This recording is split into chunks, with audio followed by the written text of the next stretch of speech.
नमस्कार दोस्तों, मैं आप सभी का अपने YouTube चैनल अस्पाई ट्यूटोरियल में स्वागत करता हूं। उम्मीद करता हूं आप लोगों की तैयारी बहुत ही अच्छी चल रही होगी। अभी तक हमने जितना कुछ भी देखा या सीखा वो सब समझ में आ गया होगा। पिछले लेक्चर में हम लोगों ने न्यूटन्स लॉ ऑफ मोशन के प्रीवियस ईयर के 10 क्वेश्चन किए थे, जिसका आपने देखा था कि मैंने जो भी कंटेंट प्रोवाइड किया सब आपके एग्जाम के रिलेवेंट ही था और वो सारे क्वेश्चन आपके प्रीवियस 2 से 3 ईयर में ही आए हुए हैं। इसलिए आपको जो भी कंटेंट प्रोवाइड किया जा रहा है आप उसको अच्छे से फॉलो करिए, आपका एक भी क्वेश्चन नहीं रुकेगा। तो आइए आज का लेक्चर शुरू करते हैं। आज के लेक्चर में हम लोग 10 और क्वेश्चन करेंगे जो नीट में आए हुए हैं, ताकि आपको आइडिया लगे कि जो भी आपको कंटेंट प्रोवाइड किया जा रहा है वो एग्जाम ओरिएंटेड है या नहीं। तो चलिए शुरू करते हैं पहला क्वेश्चन। तो जैसा कि क्वेश्चन सॉल्व करने का मैंने आप लोगों को रूल्स बताया है कि सबसे पहले आप क्वेश्चन को रीड करिए, क्या डेटा दिया हुआ है उसे फाइंड आउट करिए, उसके बाद क्या पूछ रहा है फिर ऑपरेशन परफॉर्म करिए। तो चलिए उसी स्टेप को फॉलो करते हैं। सबसे पहले क्वेश्चन रीड करते हैं। देखो इस क्वेश्चन में कह क्या रहा है, इफ इफ वेक्टर, जैसा कि आपको पता है कि फोर्स एक वेक्टर क्वांटिटी है। Force equal to 2i cap plus j cap minus k cap and r vector. R आपका क्या होता था, पोजीशन वेक्टर होता था। मैंने वेक्टर और स्केलर चैप्टर में इसको डिटेल में डिस्कस किया हुआ है।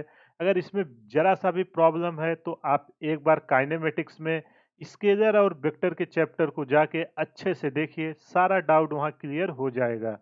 तो पोजीशन वेक्टर आपका दिया है 3i cap plus 2j cap minus 2k cap. then the scalar and vector product of f vector and r vector have the magnitude respectively as। देखो इस क्वेश्चन में सबसे पहले जो दिया है आप उसको नोट करिए। तो इसमें दिया क्या है, सबसे पहले आपको फोर्स दिया है एफ वेक्टर इक्वल टू कितना आपको दिया है 2i cap plus j cap and minus k cap.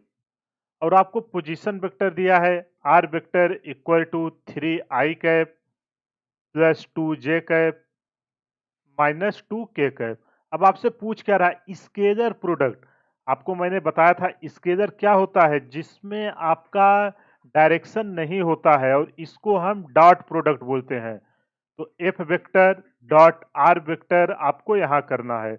और दूसरा आपसे पूछ रहा है क्रॉस प्रोडक्ट। देखो दूसरा क्या आपसे पूछ रहा है, वेक्टर प्रोडक्ट है द मैग्नी स्केलर एंड वेक्टर प्रोडक्ट। तो चाहे इसको वेक्टर प्रोडक्ट बोलो चाहे क्रॉस प्रोडक्ट बोलो, ये सब एक ही होता है। तो वेक्टर प्रोडक्ट के लिए आप क्या करोगे, डायरेक्शन चाहिए तो एफ वेक्टर, यहाँ पे आपको क्रॉस प्रोडक्ट होगा। देखो ये क्वेश्चन है फोर्स का, लेकिन अगर आपको काइनेमेटिक्स अच्छे से आती होगी, वहां पे मैंने आपको वेक्टर के चैप्टर में डॉट और क्रॉस प्रोडक्ट सिखाया था, ये उसका एप्लीकेशन है। तो चलिए शुरू करते हैं। सबसे पहले स्केलर का करते हैं। स्केलर के लिए क्या करेंगे, स्केलर के लिए अपना डॉट प्रोडक्ट करना है। और डॉट प्रोडक्ट का मैंने आपको क्या सिखाया था, फिर से आपको रिकॉल करा देता हूं। I cap dot i cap equal to j cap dot j cap equal to k cap dot k cap equal to 1 होता है। इसके अलावा आपका कुछ भी रहेगा, आई डॉट जे या जे डॉट आई या आई या आपका क्या बचा के डॉट आई, इसमें से कोई भी रहा, यहाँ के कर दो चाहे जो भी असमान क्वांटिटी आई, अगर ऐसा कुछ रहेगा तो इसकी वैल्यू 0 होती है डॉट प्रोडक्ट में। इसको आप याद रखिएगा, ये मैंने वहाँ डिटेल में डिस्कस किया हुआ है, कैसे आता है उसके बारे में भी बताया है। यहाँ पे आपको एक ओवरव्यू जस्ट दे रहा हूँ ताकि आपको कोई भी प्रॉब्लम ना हो। तो चलिए सबसे पहले फोर्स लिखते हैं, 2i cap plus j cap minus k cap into 3i cap plus 2j cap minus 2k cap. अब चलिए आप डॉट प्रोडक्ट दोनों के बीच करिए। डॉट प्रोडक्ट में याद रखना सेम सेम नेचर का होगा, केवल आई का होगा। तो जब 2 इंटू 3 करोगे तो क्या आएगा, 2 इंटू 3 6 और आई इंटू आई क्या हो जाएगा, 1 हो जाएगा। इसी तरह जब आई का जे के साथ करोगे 0, जे का के साथ करोगे 0। तो अगला टर्म लाते हैं, जे का आई के साथ करोगे क्या आएगा, J dot I. J dot I आपका 0 आएगा और जे डॉट जे क्या आएगा, 1 आएगा। तो यहाँ 1 इंटू टू तो +2। अब देखो पहले साइन का कर दो, माइनस माइनस क्या होगा, यहाँ पे आपका -1 इंटू -2 और के डॉट के आपका हो जाएगा 1। तो इसको आप फिर से सिंप्लीफाई करिए, +2। जब इसको हम सॉल्व करेंगे निकल के आएगा 10। देखो अपना स्केलर निकल के आ गया है, यहाँ तक कोई प्रॉब्लम नहीं हुई। अब अगला निकालते हैं वेक्टर। वेक्टर के लिए क्या आपको सिखाया था, जस्ट यहाँ पे आपको क्रॉस प्रोडक्ट लेना है, f vector cross r vector. तो दो भी क्वांटिटी का मैंने आपको क्रॉस प्रोडक्ट के लिए बताया था, इसका आपको ट्रिक भी बताया था। आई जे के को एक साथ लिख लो, इसके बाद जो इनके कोफिशिएंट हैं उसको लिख लो, 2 1 साइन के साथ -1। इसके बाद दूसरे का है 3 2 एंड 2। अब इसका देखो क्रॉस प्रोडक्ट आपको क्या सिखाया था मैंने, सबसे पहले आई के रेस्पेक्ट में करिए। आई का जब हम करेंगे तो देखो एक कॉलम इसके सामने और इसके सीध में जो रहेगी वो कट जाएगी, जो बचेगा उसका क्रॉस करिए साइन के साथ। तो 2 इंटू टू क्या आएगा, 2 और ये 2 इंटू -1 -2 और ये +2 हो जाएगा। यहाँ तक कोई भी दिक्कत नहीं होगा। अगर कुछ भी प्रॉब्लम हो तो आप हमें कमेंट करके बताइए। अगला यहाँ -j कैप, एक मिनट देख लेते हैं साइन का कुछ प्रॉब्लम तो नहीं, नहीं एकदम परफेक्ट है। आई थिंक आपको चीज़ें समझ में आ रही होंगी। यहाँ पे देखो क्या कोई ऑप्शन मैच कर रहा है, सबसे पहले आप ऑप्शन देख लो, 10 इंटू टू आया है और 10 इंटू √2 आया है। तो चलिए यहाँ कोई नहीं मैच कर रहा है आगे हम देखते हैं। अब -j कैप जब लेके आएंगे तो ये कटेगा, क्या बचेगा, 2 इंटू टू, ये बचेगा आपका 4,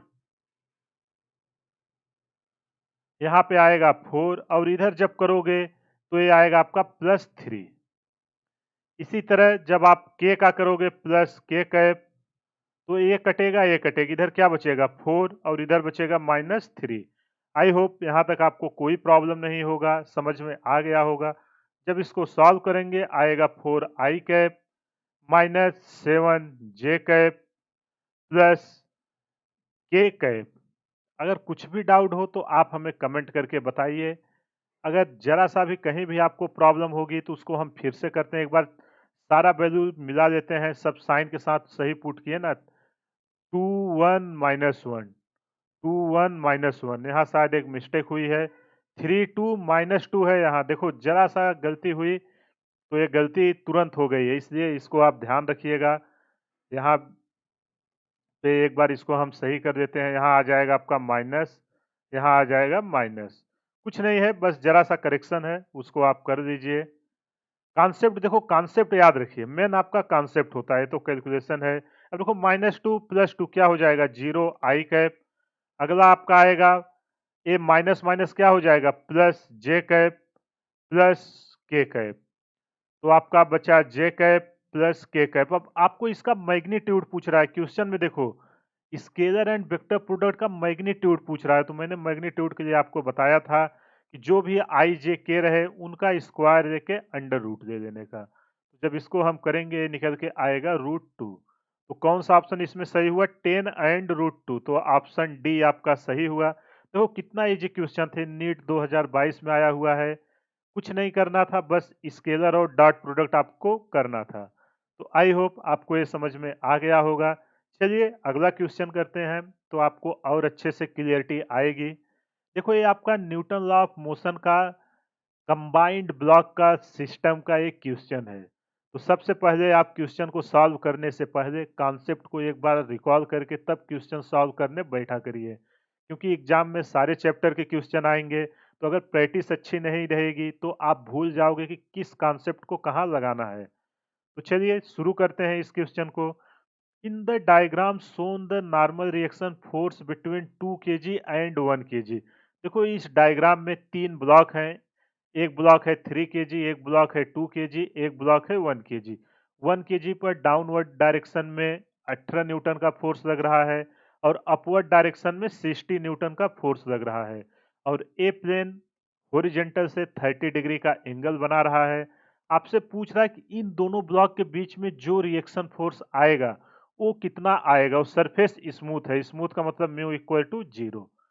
तो चलिए, जब भी ऐसा आए तो सबसे पहले आप फ्री बॉडी डायग्राम बनाइए और असलरेशन निकालने की कोशिश करिए। तो मैंने आपको एक कॉन्सेप्ट बताया था कि सिस्टम हम उसको मानेंगे जहां से असलरेशन इजीली निकल आए। तो हम इस पूरे फोर्स को एक सिस्टम मानते हैं। चलिए इसका एफबीडी बनाते हैं। अब देखो, अगर हम इसको एक पूरा कंबाइंड सिस्टम मान लें तो टोटल मास कितना होगा, 321। तो टोटल आ जाएगी। देखो क्वेश्चन को कैसे सिंप्लीफाई करेंगे वो मैं कर रहा हूँ। यहाँ से एंगल बना रहा है 30 डिग्री। यहाँ पे आपका एक ब्लॉक है। अब इसका मैं टोटल ये पूरा को एक सिस्टम मान ले रहा हूँ। तो ये कितना हो गया, 6 kg। अब इस पे एक फोर्स आपका इधर लग रहा है, कितना है, 60 न्यूटन। देखो ये आपको मैं आराम से एक्सप्लेन कर रहा हूँ ताकि कॉन्सेप्ट समझ में आए। अगर आपका अच्छी प्रैक्टिस क्वेश्चन करने में मुश्किल से 1 मिनट लगेंगे, इसलिए आप बिल्कुल नर्वस ना हो जाइए कि एग्जाम में भी इतना टाइम लगेगा। एग्जाम में बिल्कुल इतना टाइम नहीं लगेगा। ये तो इसलिए आपको सिखा रहा हूँ ताकि कॉन्सेप्ट अच्छे से समझ में आ जाए। अब चलिए इसका सबसे पहले रिजॉल्व करिए। इसका है तो यहाँ क्या आएगा, mg आएगा। और इधर पे क्या है आपका आएगा, एक नॉर्मल रिएक्शन आएगा। अब इसका हम इंक्लाइंड पे एक्सिस दे देते हैं। अब देखो, अगर यहाँ से 30 बना रहा है तो यहाँ से कितना बनाएगा, ये भी 30 बनाएगा। और जब हम इसका कंपोनेंट लेंगे तो यहाँ कंपोनेंट क्या आएगा आपका, mg cos 30 डिग्री। इधर कंपोनेंट लेंगे, निकल के आएगा mg sin 30 डिग्री। और इसका डायरेक्शन क्या होगा आपका, इसका डायरेक्शन होगा इधर नीचे की तरफ। अब सबसे पहले असल रेशन निकालो। असल रेशन का क्या होता है, A equal to net pulling force, इसको आप याद रखिएगा, net pulling force divided by total mass. Total mass को तो हमने कंबाइंड कर दिया है 6 kg, तो डायरेक्ट उसको रखते हैं। अब देखो कौन कौन से फोर्स इसको पुल कर रहे हैं। जिधर ज्यादा फोर्स लगेगा वो इसको खींच लाएगा। तो मान लेता हूं कि ये अपना इस डायरेक्शन में ए एक्सेलरेशन से जा रहा है। अगर निगेटिव साइन आएगा तो हम इसको चेंज कर देंगे। तो चलिए उसको मान के चलते हैं। इस डायरेक्शन में अपना 60 है, वो प्लस आएगा। देखो इस डायरेक्शन में लग रहा है। और इसका direction m g sine 30। M की वैल्यू कितनी है अपनी, एम की वैल्यू है 6, जी की वैल्यू है 10 एंड साइन 30 की वैल्यू होती है आपकी 1/2 minus 18 divided by total mass है 6। जब यहाँ से आप इसको और सिंप्लीफाई करोगे तो a इक्वल टू निकल के आएगा 60 माइनस 30 माइनस 18 डिवाइडेड बाई 6। जब इसको हम सॉल्व करेंगे निकल के आएगा 12/6। ये निकल के आएगा 2 मीटर पर सेकेंड स्क्वायर। देखो ये पॉजिटिव साइन आया, मतलब हमारा अजम्पशन बिल्कुल सही है। इस ब्लॉक पे जो फोर्स लग रहा है अगर ये स्मूथ है तो मतलब ऊपर की तरफ जा रही है। अब देखो इसमें आपसे क्या पूछ रहा है, इस पॉइंट पे कितना नॉर्मल रिएक्शन आ रहा है, जो नॉर्मल रिएक्शन फोर्स है। तो चलिए इसके लिए सबसे पहले फ्री बॉडी डायग्राम बनाते हैं उसी का। इसका बनाएंगे जहां से हमें कैलकुलेशन इजी पड़े। तो सबसे पहले 1 kg का बनाते हैं। 1 kg का हम बनाएंगे तो इजीली आ जाएगा। 1 kg पे देखो कौन कौन से फोर्स लग रहे हैं, मैंने एफबीडी आपको सिखाया है। जितने भी फोर्स लग रहे हैं उसको उस पे लगा के और जो कांटेक्ट है उसको फ्री कर दो। यहाँ से एक लग रहा है 18 न्यूटन का। अब देखो मान लेते हैं ए ब्लॉक इस पे लगाएगा जो 1 kg है 2 kg पे। तो 2 kg भी इस पे क्या करेगा, 1 kg पे कंप्रेसिव फोर्स लगाएगा। डायरेक्शन यहाँ का ख्याल रखना, यहाँ जो आपका यहाँ पे होगा N12 1 पे 2 kg इस डायरेक्शन में फोर्स लगाएगा। और यहाँ से देखो एंगल बना रहा है 30 डिग्री। तो जब इसका हम रिजॉल्व करेंगे, 1 मिनट कलर चेंज कर देते हैं, ये आएगा आपका जी। और यहाँ से जब हम एक्सिस डालेंगे ये निकल के आएगा 30 डिग्री। यहाँ से निकल लेंगे तो ये आएगा जी कॉस 30 एंड आपका इस डायरेक्शन में निकल के आएगा जी साइन 30। आई थिंक यहाँ तक कोई भी प्रॉब्लम नहीं होगा। देखो एम इसलिए नहीं लिख रहा हूँ कि एम की वैल्यू 1 kg है। तो आई होप आपको ये समझ में आ गया होगा। अब आपका एक्सिस इस डायरेक्शन में है तो हम आपका ए रहा एक्स, ए रहा वाई। तो एक्स डायरेक्शन में फोर्स को बैलेंस करते हैं, summation of x equal to 0। तो देखो कौन कौन से फोर्स लग रहे हैं।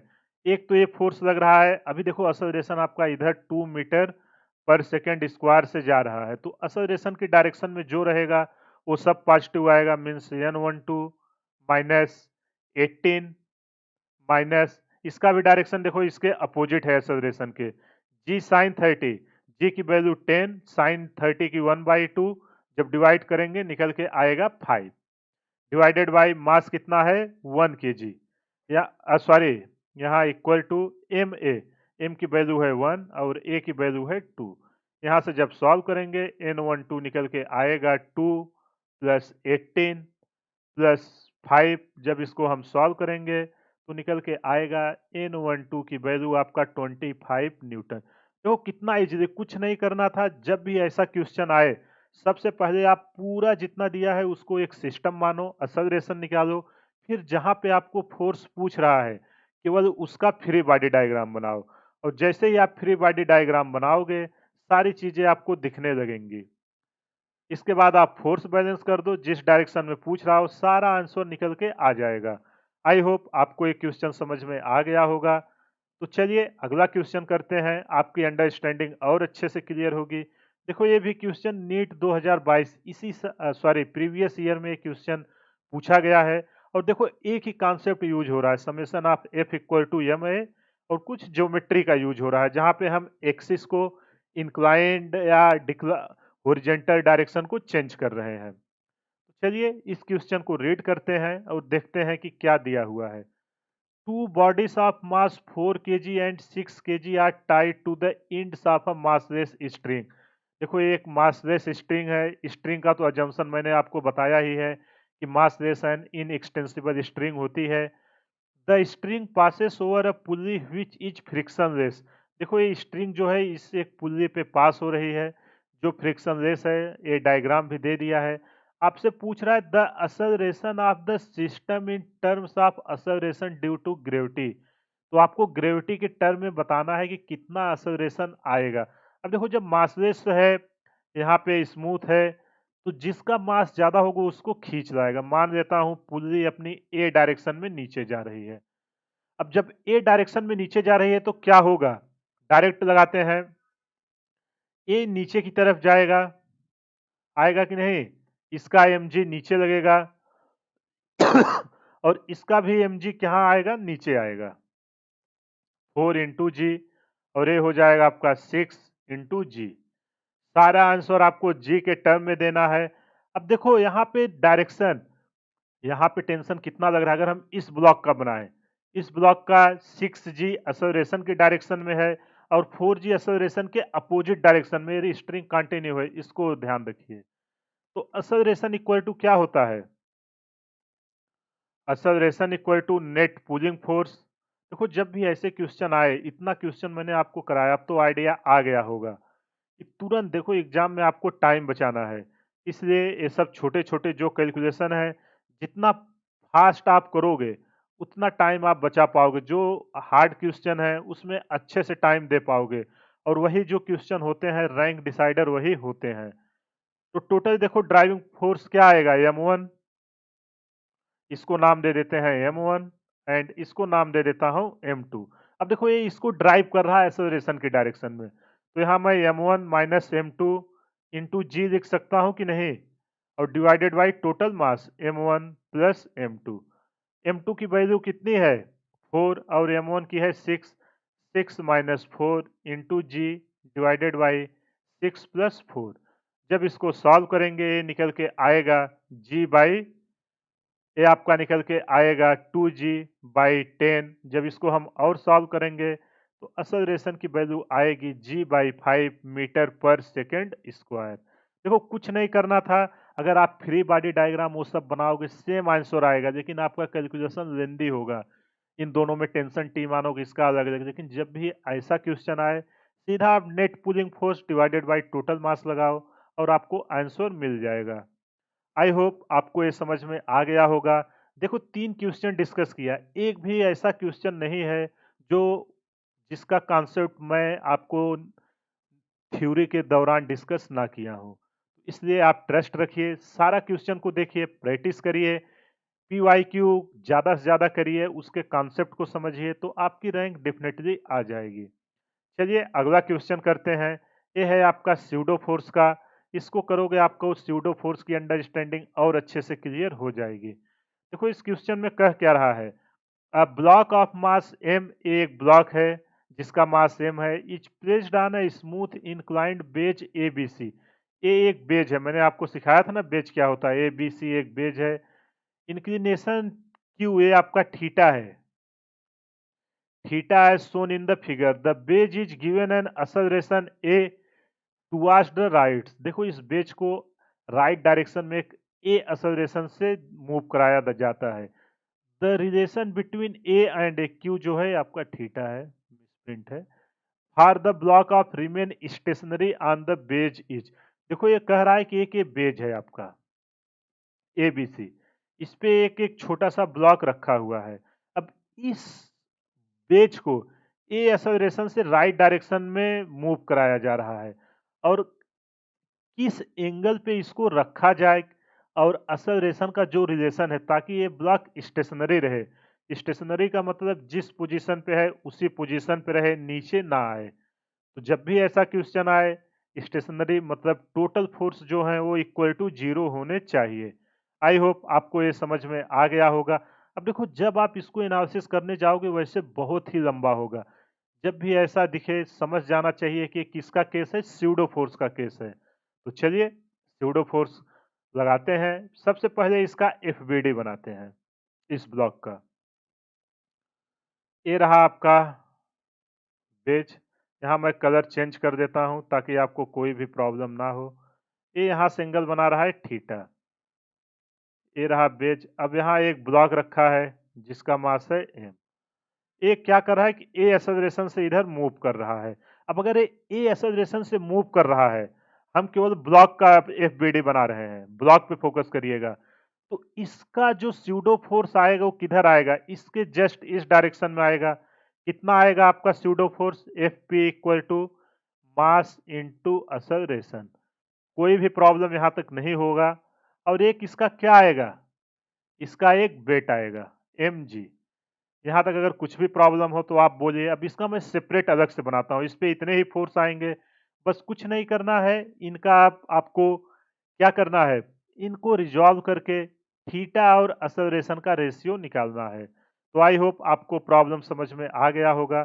चलिए इसका FBD बनाते हैं। 1 मिनट, जिस कलर में है वही रखता हूँ, नहीं तो बहुत लोग कमेंट करके बोलते हैं कि क्या एक क्वेश्चन दूसरा कर दिए आप।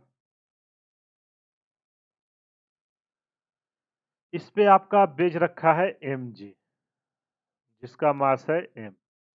अब देखो यहाँ पे एंगल बना रहा है थीटा। ध्यान से देखो इसका मास कहाँ आएगा, नीचे की तरफ mg। और स्यूडो फोर्स किधर आएगा, ध्यान से देखिए आप, इधर आएगा सीधा इसके जस्ट ma। और ये आपका बेज जो है किधर जा रहा है, ए डायरेक्शन से इधर जा रहा है। अब आप इसका एक्सिस बनाते हैं। एक्सिस के लिए मैं कलर चेंज करता हूं। ये रहा आपका,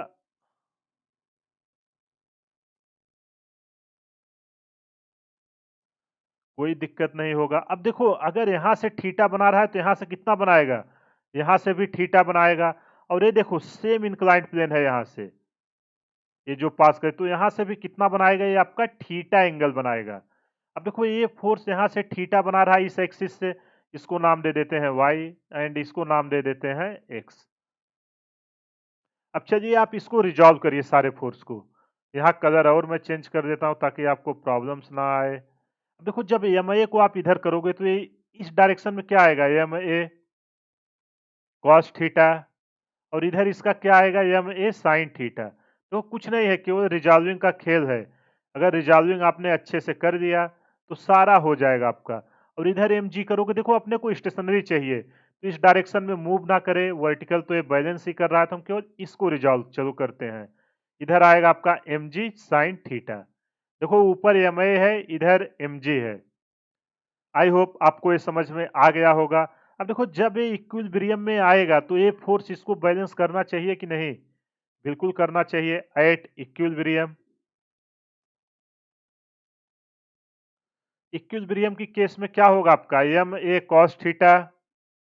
एकदम इजी क्वेश्चन है, कुछ नहीं है, बस रिजॉल्व करना है। इंक्लाइंड देख के बिल्कुल मत डरा करिए, केवल ज्योमेट्री का खेल है।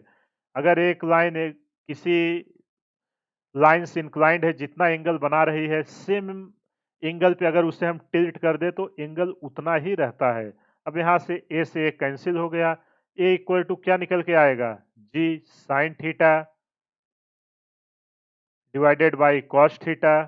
जब इसको हम सॉल्व करेंगे तो ए इक्वल टू निकल के आएगा जी टेन थीटा। इसका मैंने आपको एक डेरिवेशन भी करके दिखाया था, अगर आपको याद होगा तो डायरेक्ट टिक मार दोगे equal to g tan theta, और नहीं भी याद होगा तो सीधा कुछ नहीं करना है, बस कॉन्सेप्ट पता रहे रिजॉल्व करिए, सीधा आंसर आ गया। आई होप आपको ये चीजें समझ में आ गई होंगी। अब आइए अगला क्वेश्चन करते हैं, ये भी एक बहुत ही अच्छा क्वेश्चन है। देखो ये मैंने नीट डाला है, लेकिन नीट के पहले ए आई पी एम टी होता था, उसमें प्री और मेंस होता था, ये सब ए आई पी एम टी के क्वेश्चन है। ये 2015 में क्वेश्चन पूछा गया है, जिसका नाम बदल के अभी नीट कर दिया गया है। तो चलिए सबसे पहले इस क्वेश्चन को रीड करते हैं और क्या पूछ रहा है उसको डिस्कस करते हैं। Three blocks A B and C, देखो तीन ब्लॉक दिया है A B C, same concept है, अभी ये इंक्लाइंड पे आया था, अभी हॉरिजॉन्टल पे रखा हुआ है। जैसा अभी हमने पिछले क्वेश्चन पिछले के पिछले में डिस्कस किया था, तीन ब्लॉक थे।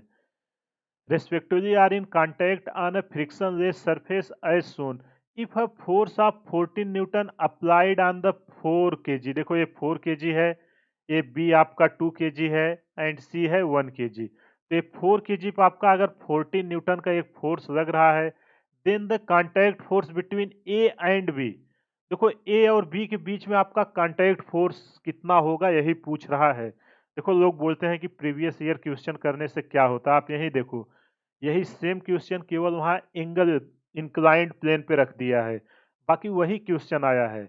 इसलिए आप पी वाई क्यू को अच्छे से करिए, उसके सारे कॉन्सेप्ट को समझिए, उससे बाहर एक भी क्वेश्चन नहीं आने वाला है। केवल क्वेश्चन पूछने के पैटर्न को आप समझ गए तो सारा क्वेश्चन आप इजीली कर ले जाओगे। तो चलिए इस क्वेश्चन को सॉल्व करते हैं, अपना एक ही वसूल है। सबसे पहले असेलरेशन फाइंड आउट करते हैं, तो मैं इसको पूरा एक सिस्टम मान लेता हूँ। देखो अभी इतना डिटेल में डिस्कस किए हैं तो हम डायरेक्ट इसको कर सकते हैं। अब जब हम यहाँ असेलरेशन निकालेंगे तो कैसे, summation of F equal to m a लिख सकते हैं कि नहीं, बिल्कुल लिख सकते हैं। ये अब हमारा पूरा सिस्टम है, ए बी सी का जितना भी है। तो चलिए यहाँ लिखते हैं।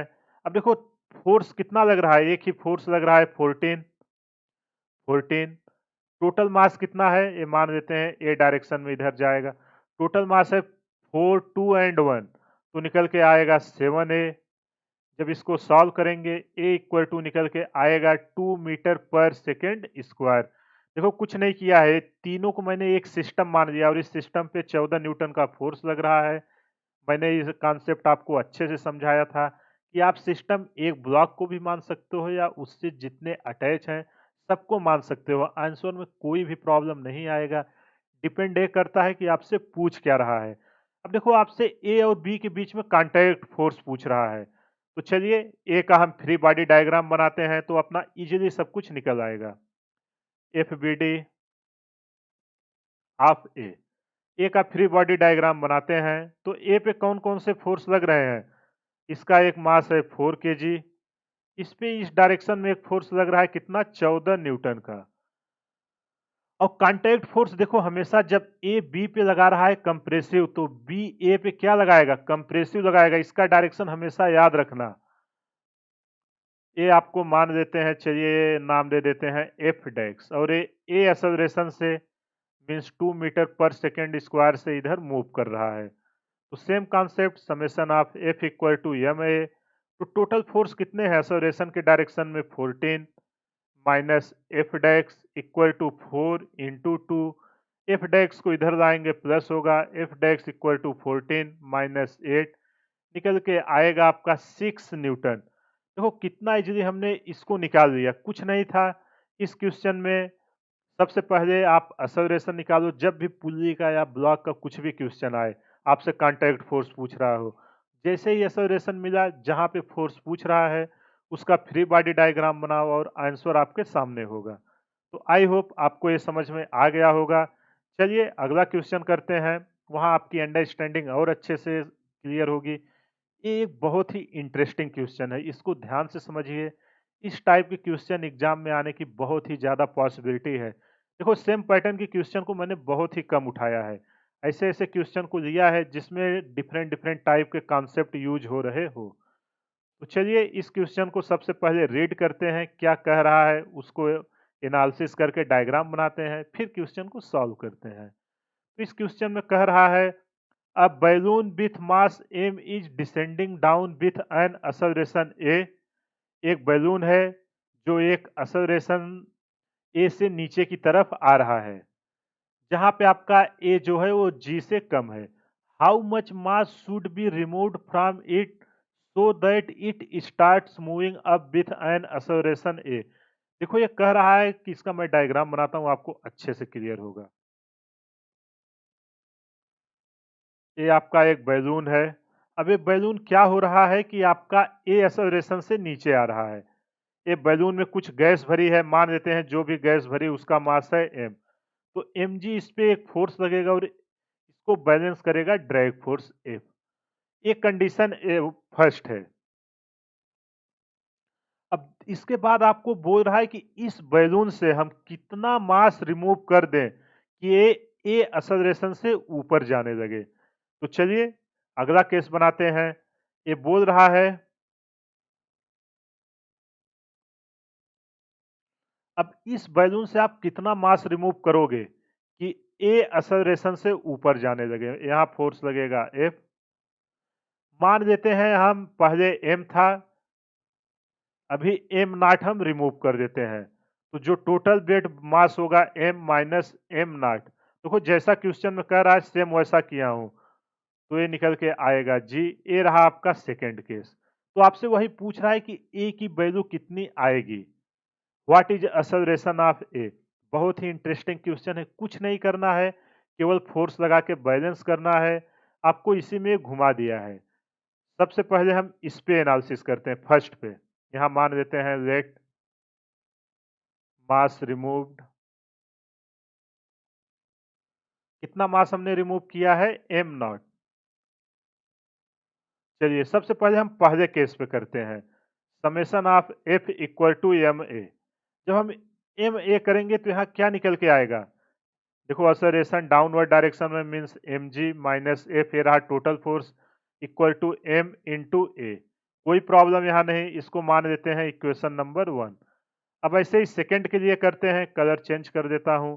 जब आप सेकंड केस के लिए लिखोगे तो क्या आएगा, एफ माइनस टोटल फोर्स क्या है m minus m not into g equal to, देखो अब मास कितना है, एम नहीं है, एम इंटू एम नॉट हमने रिमूव किया है, इंटू जी। इसको मान देते हैं इक्वेशन नंबर 2। आई होप यहां तक आपको कोई भी प्रॉब्लम नहीं होगा। अब चलिए हम क्या करते हैं, दोनों इक्वेशन को ऐड करते हैं। Add equation first and second. अब जब दोनों को ऐड करोगे तो अपने को मिलेगा क्या, पहले इस साइड ऐड करते हैं, F minus m g plus m not g. देखो कुछ नहीं किया हूं, बस ब्रैकेट ओपन कर रहा हूं, equal to m a minus m not into a. अगर यहां तक कुछ भी प्रॉब्लम हो, ये मैंने जो आपका वो इक्वेशन था क्या बोलते हैं सेकेंड, उसी को एक्सपेंड कर दिया हूं, अब दोनों को ऐड कर रहा हूं। जब ऐड करूंगा तो देखो क्या निकल के आएगा, m g m g m g, यहाँ एम जी माइनस है तो ये कट जाएगा, क्या बचेगा केवल एम नॉट जी। यहाँ से आपका एफ देखो, एफ माइनस है और यहाँ एफ पॉजिटिव है तो ये भी कट जाएगा, और इधर क्या बचेगा आपका 2 एम ए ऐड हो जाएगा माइनस एम नॉट इंटू ए। अब एम नॉट को आप एक साइड करिए तो क्या निकल के आएगा, m not g plus m not into a equal to 2 ma। अब हमसे एम नॉट पूछ रहा है तो एम नॉट को कॉमन ले लेते हैं, बचेगा ए प्लस जी इक्वल टू इधर आएगा 2 ma। अब एम नॉट की वैल्यू पूछ रहा था तो m naught equal to 2 ma divided by a plus g. तो कितना इजीली हमने निकाल लिया कि कितना मास आपको रिमूव करना पड़ेगा कि ऊपर जाएगा। तो आपको 2 m a into a plus g. I hope आपको ये समझ में आ गया होगा। कौन सा आंसर सही हुआ? 2ma/g+a। देखो मास पूछ रहा था, कितना इजीली हमने निकाल लिया, कुछ नहीं करना है। न्यूटन के जितने भी क्वेश्चन आए एकदम बेसिक सा रूल्स है। आप फ्री बॉडी डायग्राम बनाइए, सिस्टम आइडेंटिफाई करिए, इसके बाद जैसे ही summation of F equal to m आई करोगे, कैसा भी क्वेश्चन हो आप उसको इजीली सॉल्व कर दोगे। आई होप आपको ये समझ में आ गया होगा। चलिए अगला क्वेश्चन करते हैं। ये आपका नीट 2012 जिसका नाम अभी नीट है, पहले AIPMT होता था, उसमें आया हुआ है। ये आपका Newton second law of motion का एप्लीकेशन का कॉन्सेप्ट है। P इक्वल टू एम भी उसी पे पूछा हुआ है। ये भी देखो दो चैप्टर का मिक्स है, काइनेमेटिक्स और आपका एनएलएम का। तो चलिए इसको सॉल्व करते हैं। सबसे पहले क्वेश्चन को रीड करिए, क्या कह रहा है? A stone is dropped from a height H. एक स्टोन है, चलिए एक स्टोन है, मान लेते हैं यहां से हाइट एच है, एक ग्राउंड है, यहां से ड्रॉप किया गया एक stone. It hits the ground with a certain momentum p।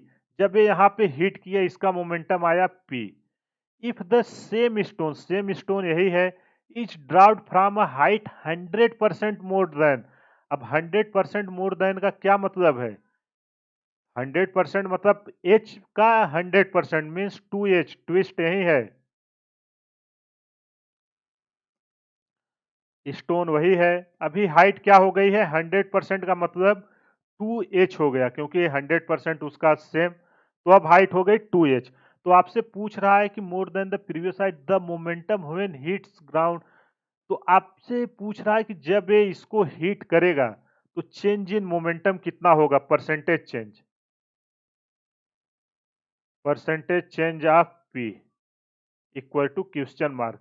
I hope आपको क्वेश्चन समझ में आ गया होगा। सेम स्टोन है, एक एच हाइट से यहाँ पे जब टकराया तो मोमेंटम पी आया, जब 2h हाइट से टकराया तो कुछ मोमेंटम आएगा। वही आपसे पूछ रहा है कि कितना परसेंटेज ऑफ चेंजेज आएगा मोमेंटम का, जब अगर हम हाइट डबल कर देंगे। सिंप्लीफाई क्वेश्चन हो गया है। चलिए अब इसको सॉल्व करते हैं। मोमेंटम का एक ही फार्मूला है, P इक्वल टू क्या होता है? एम भी। अब देखो मान लेते हैं स्टोन का मास चलो एम है, अब भी आप कैसे लाओगे? तो काइनेमेटिक्स में मैंने आपको बताया था कि अगर एच हाइट से आए तो क्या होता है? भी इक्वल टू √2gh। तो इसको लगाते हैं। सबसे पहले हम पहले वाले के लिए लगाते हैं, P इक्वल टू एम, भी की वैल्यू कितनी है? √2gh। इसको मान लेते हैं इक्वेशन 1। सेकंड के लिए मान लेते हैं जो मोमेंटम आया है, यहाँ पे मान लेते हैं आया है पी डेक्स। तो चलिए पी डेक्स कितना आएगा? एम। भी की वैल्यू अभी कितनी हो जाएगी? 2g। एच की वैल्यू अब कितनी है? 2h है। जब इसको हम और सिंप्लीफाई करेंगे तो इसको हम क्या लिख सकते हैं? अगर हम √2 को बाहर लें, m इंटू इसको हम √2gh लिख सकते हैं कि नहीं? और ध्यान से देखो ये किसके बराबर है? ये आपका p के बराबर है। तो p डेक्स की वैल्यू जो निकल के आई है √2p। ये हुआ आपका equation number 1, sorry equation number 2।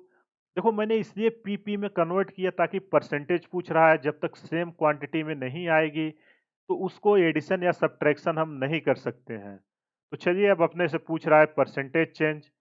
Percentage change का फार्मूला क्या होता है? फाइनल माइनस इनिशियल, पी डेक्स minus p divided by initial, किसके रेस्पेक्ट में निकाल रहे हैं? इनिशियल के, इनटू 100।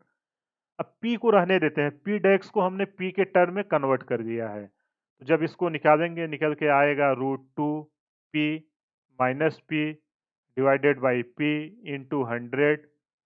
जब हम इसको सॉल्व करेंगे √2 की वैल्यू क्या होती है? 1.414। 1.414 p माइनस पी तो निकल के आएगा 0.414 इंटू 100। जब इसको सॉल्व करेंगे निकल के आएगा 41.4%। आई होप आपको ये समझ में आ गया होगा कि जब भी हम हाइट इंक्रीज करेंगे तो वो उसका जो मोमेंटम होगा वो 41.4% इंक्रीज हो जाएगा। कुछ नहीं करना था, आपको केवल v इक्वल टू √2gh लगाना था। जो P इक्वल टू mv होता है, v को h के टर्म में ले जाना था। बस इसके बाद सिंपल सा कैलकुलेशन था और कुछ भी इसमें कॉन्सेप्ट नहीं था। देखो कितना इजीली हमने 7-8 क्वेश्चन डिस्कस किए। एक भी ऐसा क्वेश्चन नहीं है जो आपके कंटेंट के बाहर हो। जो भी कंटेंट मैंने प्रोवाइड किया है सारा उसी से एग्जाम में आए हुए हैं। आप जब 2024 का एग्जाम दोगे, मैं आपको एक एक क्वेश्चन दिखा दूंगा किस किस टॉपिक से हमारे कंटेंट से पूछा गया है। इसलिए आप ट्रस्ट करके सारे कंटेंट को देखिए। और जो लोग कमेंट करते हैं कि आप बहुत लेंदी पढ़ाते हो, तो एक बात समझ लो कि अगर आपको रैंक चाहिए तो आपको इतना करना ही पड़ेगा। नहीं तो 20 लाख लोग बैठता है, आपको भी पता है 10,000 लोग अच्छी रैंक 500 या 1000 ही ले आ पाते हैं, तो उसके लिए इतनी मेहनत आपको करनी ही पड़ेगी। तो आई होप आपको ये समझ में आ गया होगा। चलिए अगला क्वेश्चन। अभी देखो जो भी क्वेश्चन ले रहे हैं थोड़ा मोमेंटम का ले लेते हैं ताकि आपको आइडिया आ जाए। एक क्वेश्चन है नीट 2001, उस समय एआईपीएमटी होता था। देखो ये भी एक अच्छा क्वेश्चन है। इस क्वेश्चन में कह क्या रहा है, a cricketer catches a ball of mass 150 ग्राम। एक क्रिकेटर है, एक बॉल है जिसका मास है 150 ग्राम।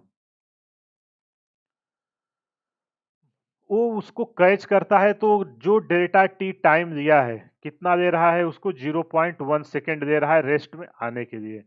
और किस स्पीड से जा रहा है, v इक्वल टू 20 मीटर पर सेकेंड की स्पीड से एक बॉल आ रही है। तो आपसे पूछ रहा है कि वो जो क्रिकेटर कैच लिया उसके हाथ में कितना फोर्स लगेगा। आई होप आपको ये समझ में आ गया होगा। एक बॉल है जिसका मास है 150 ग्राम। ये आपका 20 मीटर पर सेकेंड के स्पीड से जा रही है। यहाँ पे एक खिलाड़ी है जो इसको कैच करता है। जब इसको कैच करता है तो टाइम ड्यूरेशन लगता है delta t equal to 0.1 second. वही आपसे फोर्स पूछ रहा है। आई होप आपको ये समझ में आ गया होगा। देखो इम्पल्स में अभी जब भी आपको बताया था टाइम बहुत ही कम हो, वहां मोमेंटम नहीं हम लेते, चेंज इन मोमेंटम लेते हैं और चेंज इन मोमेंटम को ही एक नया नाम दिए थे इम्पल्स। आइए इसको सॉल्व करते हैं। इम्पल्स इक्वल टू क्या आता था, impulse equal to change in momentum. अब इम्पल्स इक्वल टू हमने इसको फार्मूला आपको सिखाया था, डिराइव करके भी दिखाया था। इम्पल्स को क्या लिखते थे, फोर्स इनटू वो आपका डेल्टा टी जिस टाइम इंटरवल में चेंज हुआ है, equal to change in momentum को हम एम इंटू भी, यही है ना, और कुछ नहीं है। तो चलिए एफ पूछ रहा है तो एफ इक्वल टू एम भी डिवाइडेड बाई डेल्टा टी। सारा वैल्यू दिया हुआ है, पुट करिए तुरंत आंसर मिलेगा।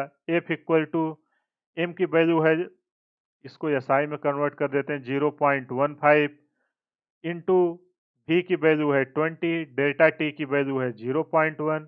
जब इसको सॉल्व करेंगे निकल के आएगा 30 न्यूटन। देखो कितना इजीली एक ही कॉन्सेप्ट लगा, impulse equal to change in momentum. Impulse का फार्मूला है फोर्स इंटू टाइम इंटरवल जितने में बॉडी रेस्ट में आई है, और change in momentum m into भी, क्योंकि फाइनल वेलोसिटी जीरो हो जा रही है, वी इक्वल टू जीरो हो जा रही है, वी फाइनल और वी इनिशियल है आपका कितना है 20 मीटर पर सेकेंड है। तो आपका जो डेल्टा भी आया है 20 मीटर पर सेकेंड ही आया है, मास में तो कोई चेंजेज नहीं होगा। आई होप आपको ये समझ में आ गया होगा।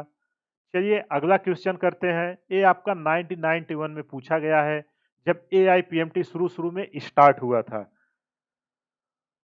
देखो ये सब मैं क्वेश्चन इसलिए करा रहा हूँ, कभी कभी ऑब्जेक्टिव में इसी कॉन्सेप्ट पे क्वेश्चन पूछ लिए जाते हैं और एकदम इजी क्वेश्चन होता है और 4 नंबर आपको दे के जाते हैं। ये भी एक बहुत ही अच्छा कॉन्सेप्ट यूज हो रहा है। देखो जितना भी मैं क्वेश्चन करा रहा हूँ सब अलग अलग कॉन्सेप्ट के ही ढूंढ के लाया हूँ। बाकी आप देखोगे कि प्रीवियस ईयर क्वेश्चन के जितने भी क्वेश्चन मैंने नहीं डिस्कस किया, इन्हीं कॉन्सेप्ट के इर्द गिर्द वो सब रिपीट होता रहेगा। बस कहीं एंगल चेंज कर देगा, कहीं 2-3 फार्मूले का मिक्स करके पूछेगा। चलिए इस क्वेश्चन को सॉल्व करते हैं। If the force on a rocket moving with a velocity of 300 metre पर second is 200 newton, then the rate of combustion of fuel. एक से ज्यादा हो गया। देखो ये कह रहा है कि एक रॉकेट है जो आपका 300 मीटर पर सेकेंड के स्पीड से जा रहा है। अब अगर ये रॉकेट है आपका v इक्वल टू 300 मीटर पर सेकेंड से ऊपर जा रहा है। अब ये जा कैसे रहा है? यहाँ पे गैसेस बर्न हो रही होंगी, गैसेस बर्न हो रही होंगी तभी तो इस पे फोर्स लगाएंगे और वहां से ऊपर जा रहा है। कितना फोर्स लग रहा है? 200 न्यूटन लग रहा है। तो वही आपसे पूछ रहा है कि जो रेट ऑफ एक कंबस्टन हो रहा है फ्यूल का, वो क्या हो रहा है? जैसे ही रेट आप पूछे मतलब dm/dt, फ्यूल का मास m है, किसके रिस्पेक्ट में हम देखेंगे? टाइम के रिस्पेक्ट में। आई होप आपको समझ में आ गया होगा, यही आपसे पूछ रहा है। तो चलिए इसको निकालते हैं। अब देखो हमने आपको एक कॉन्सेप्ट डिस्कस किया था, फोर्स इक्वल टू क्या करते थे टाइम के रिस्पेक्ट में अगर हम मोमेंटम का डेरिवेटिव करेंगे तो अपना क्या निकल के आता था? फोर्स निकल के आता था। इसी कॉन्सेप्ट को यहाँ हम यूज करेंगे। Force equal to d d t मतलब टाइम के रिस्पेक्ट में डिफरेंशिएशन। मोमेंटम को हम क्या लिखेंगे? एम भी। अब देखो मास आपका क्या वेलोसिटी यहाँ कांस्टेंट रहने वाली है, क्वेश्चन में दिया हुआ है वेलोसिटी 300 ही रहने वाली है। चेंज क्या होगा? मास चेंज होगा। तो वेलोसिटी कांस्टेंट है, उसको बाहर निकाल लो, v d m by d t. अब जैसे ही ये आया सारा खेल खत्म। F equal to v d m by d t. आपसे d m by d t की वैल्यू पूछी जा रही है। D m by d t equal to जब हम करेंगे तो क्या निकल के आएगा? F by v. एफ की वैल्यू है 210 और भी की वैल्यू है 300। जब इसको हम सॉल्व करेंगे ये निकल के आएगा 0.7 और डी एम की क्या है? केजी और टी की वैल्यू है सेकेंड। तो जो आपका रेट ऑफ फ्यूल का कंबस्चन हो रहा है किस रेट से हो रहा है? 0.7 केजी पर सेकेंड। एक सेकेंड में 0.7 केजी फ्यूल जा रहा है। अगर यही यूनिट चेंज किया होता, ग्राम में पूछता तो मतलब 700 ग्राम फ्यूल बर्न हो रहा है 300 210 न्यूटन का फोर्स प्रोड्यूस करने के लिए, ताकि रॉकेट आपकी तीन, एक मिनट यहाँ एक जीरो ज्यादा है, ताकि रॉकेट आपका 300 मीटर से ऊपर जाए। कितना भी की वैल्यू दिया है? 300, यहाँ भी ज्यादा है। आई होप आपको ये समझ में आ गया होगा। अगर कुछ भी दिक्कत है आप वीडियो को पॉज करिए, एक बार फिर से कॉन्सेप्ट को सीखिए, फिर देखिए आपका एक भी क्वेश्चन नहीं रुकेगा। आई होप आपको समझ में आ गया होगा। आज के लेक्चर का आखिरी क्वेश्चन स्यूडो फोर्स का एप्लीकेशन है लिफ्ट प्रॉब्लम। ये भी एग्जाम में आपका भर भर के आता है। हर एक दो साल पे ये कॉन्सेप्ट आपका रिपीट होता ही रहता है। तो चलिए इसको अच्छे से सॉल्व करते हैं ताकि आपकी अंडरस्टैंडिंग अच्छे से क्लियर हो जाए। देखो इस क्वेश्चन में कह क्या रहा है? A person of mass 60 KG inside a lift of mass 940 KG. देखो एक 940 केजी का लिफ्ट है, उसके अंदर एक 60 केजी का आदमी है and presses the button on control panel. देखो लिफ्ट में एक आदमी गया, वो बटन पैनल पे क्लिक किया, the lift starts moving upward. अब लिफ्ट क्या हुआ को 1 मीटर पर सेकेंड स्क्वायर के एक्सेलरेशन से ऊपर जाने लगा। तो आपसे पूछ रहा है कि the tension in the supporting cable is.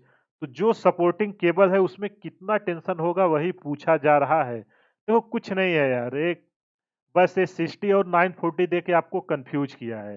कुछ मत करिए, दोनों का कंबाइंड दे दीजिए। तो चलिए सबसे पहले डायग्राम बनाते हैं।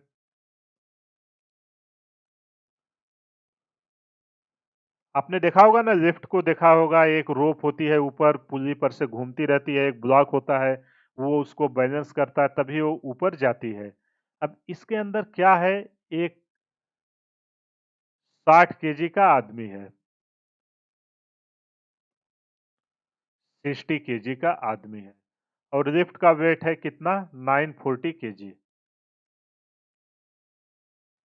ये लिफ्ट आपका क्या कर रहा है? 1 मीटर पर सेकेंड स्क्वायर से ऊपर जा रहा है। अब देखो ऊपर जा रहा है तो ये केबल्स में बंधी होगी, इसमें मान लेते हैं टेंशन लग रहा है टी। यहाँ तक कोई प्रॉब्लम, किसी को कुछ भी प्रॉब्लम नहीं होगा। अब देखो जब इस पे टोटल जो फोर्स आएगा इसके, वो आपका क्या आएगा? जो स्यूडो फोर्स आएगा, यहाँ आपका वही स्यूडो का ही खेल है। जब ये स्यूडो आएगा तो जो इसका मास है इनटू एक्सेलरेशन। तो चलिए यहाँ स्यूडो को मैं अलग से बनाता हूं, सबका हम कंबाइंड ले लेते हैं।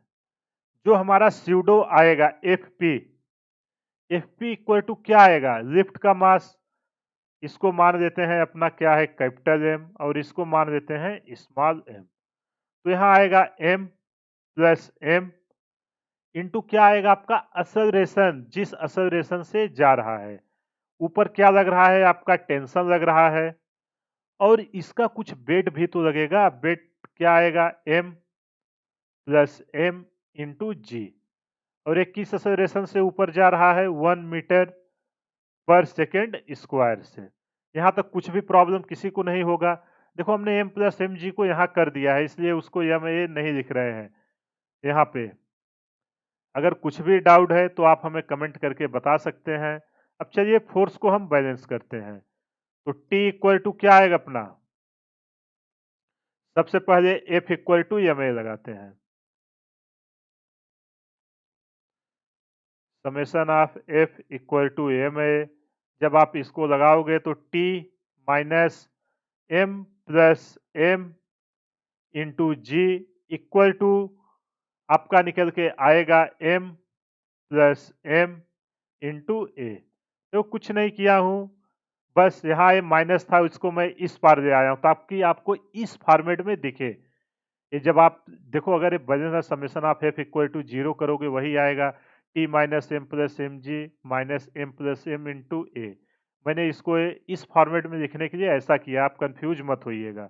अब आपसे क्या पूछ रहा है, टी पूछ रहा है, तो चलिए टी इक्वल टू इसको इस पार लाइए तो क्या हो जाएगा m प्लस एम क्या हो जाएगा कॉमन हो जाएगा और ये माइनस इधर आएगा तो क्या होगा प्लस। कुछ नहीं किया हूं केवल कॉमन लिया हूं। अब सबकी वैल्यू आप पुट करिए। t इक्वल टू एम की वैल्यू कितना दिया हुआ है, कैपिटल एम की 940, स्मॉल एम की 60, जी की वैल्यू 10 एंड ए की वैल्यू 1 दिया है। देखो हमने कुछ नहीं किया, जैसे ही स्यूडो फोर्स का यहाँ कॉन्सेप्ट लगाया ये आपको निकल के आया t minus m plus m into g minus m plus m into a equal to zero. हमने इसको इस पार लाया ताकि आपको ऐसा फॉर्मेट में दिखे।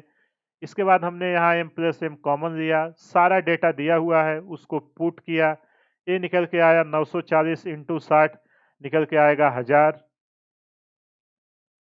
इंटू 11। जब इसको हम सॉल्व करेंगे निकल के आएगा 11,000 न्यूटन। तो जो इसके केबल पर टेंशन लग रहा है कितना लग रहा है 11,000 न्यूटन। तो आई होप आपको एक कॉन्सेप्ट समझ में आ गया होगा। जब भी आपको एक जो आपका फ्रेम ऑफ रेफरेंस है अगर वो मूव कर रहा है तो आपको स्यूडो फोर्स तुरंत लगा देना है। जैसे ही स्यूडो फोर्स लगाओगे सारा आंसर आपके सामने हो जाएगा। आई होप आपको जितने भी मैंने 10 क्वेश्चन डिस्कस किए वो सब समझ में आ गए होंगे और आपने देखा होगा कि जितना मैंने क्वेश्चन डिस्कस किया एक भी क्वेश्चन आपके कंटेंट से बाहर नहीं आया हुआ है। जो भी कंटेंट मैंने प्रोवाइड किया है वो मोर देन सफिशिएंट है। अगर उतना कंटेंट आप अच्छे से प्रिपेयर कर लोगे, किसी भी एग्जाम में बैठोगे जहां पे क्लास 11th के रिलेटेड फिजिक्स पूछी जाती है वहां पे आपका एक भी क्वेश्चन नहीं रुकेगा। तो ज़्यादा से ज़्यादा आप क्वेश्चन प्रैक्टिस करिए, प्रीवियस ईयर को करके देखो प्रीवियस ईयर क्वेश्चन को करने का ये नहीं कि आंसर आ गया, क्या कॉन्सेप्ट है, एग्जामिनर किस कॉन्सेप्ट पे बार बार फोकस कर रहा है उसको आप आइडेंटिफाई करिए। आप देखोगे कॉमन पैटर्न पे ही बार बार क्वेश्चंस आते हैं। तो आप जितना ज़्यादा क्वेश्चन करेंगे आपका कॉन्सेप्ट उतना अच्छे से क्लियर होगा, आपकी एक्यूरेसी उतनी अच्छी होगी। इसलिए ज़्यादा से ज़्यादा क्वेश्चन प्रैक्टिस करें। अगर कोई भी आपका क्वेश्चन है जो आपसे सॉल्व नहीं हो रहा है तो आप हमें टेलीग्राम पे मैसेज कर सकते हैं या वीडियो के कमेंट में भी आप हमें बता सकते हैं। देखो यार मैं इतना वीडियो आपको बनाता हूँ, अगर आप लोग फीडबैक नहीं दोगे तो हमको पता नहीं चलेगा कि हमको क्या क्या इम्प्रूवमेंट की ज़रूरत है। इसलिए कमेंट करके ज़रूर बताएं कि आपको वीडियो कैसा लग रहा है, उसमें हम क्या और ऐड ऑन कर सकते हैं या किस तरीके से इसको और अच्छे से ले जाया जा सकता है।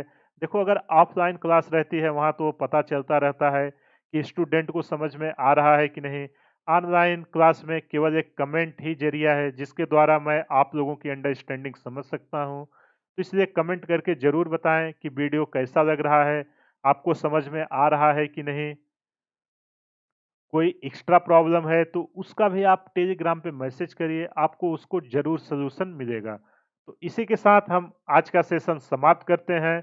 इस वीडियो को ज़्यादा से ज़्यादा आप शेयर करो ताकि उन लोगों तक पहुंच सके जो महँगी कोचिंग नहीं अफ़ोर्ड कर सकते, आप देखोगे कि जो भी कंटेंट मैं आपको प्रोवाइड कर रहा हूँ, ऐसा कंटेंट आपको 1.5 एलपीए लेके ही ये सब प्रोवाइड करते हैं। 1.5 लाख के ऊपर फीस होती है ये, 1 लाख तो मिनिमम फीस होती है ये सब कंटेंट प्रोवाइड करने का। तो यार अगर ऐसा कंटेंट आपको फ्री में मिल रहा है, तो उसका आप फ़ायदा उठाइए। ज़्यादा से ज़्यादा लोगों को शेयर करिए ताकि उन सब तक पहुँच सके, जिसको इसकी सख्त ज़रूरत है। इसी के साथ आज का सेशन समाप्त करता हूँ। हमारे चैनल को ज़्यादा से ज़्यादा शेयर करें, सब्सक्राइब करें व लाइक करें। Thank you.